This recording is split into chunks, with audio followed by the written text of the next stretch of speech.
మజ్జిగ చారు. ఇప్పుడు మీకు వీడియోలో చూపించాను కదా, అదే ఇది చేయడానికి కొంచెం పెరుగు మెత్తగా చేశాను, స్పూను శనగపిండి వేస్తాను.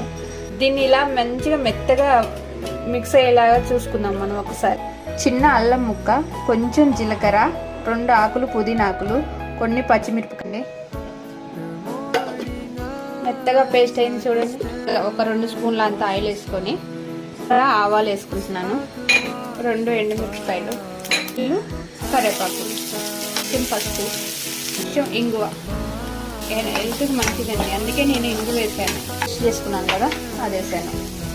ఉల్లిగడ్డ ఎక్కువ మగ్గాల్సిన అవసరం లేదండి, మధ్య పులుసే కదా.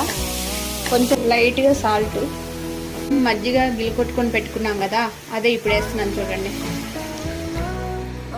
అంతేనండి, మజ్జిగ పులుసు రెడీ. చూడండి, ఎంతో టైం పట్టదు, ఎంత సింపుల్ రెసిపీ. లాస్ట్లో కొంచెం కొత్తిమీర.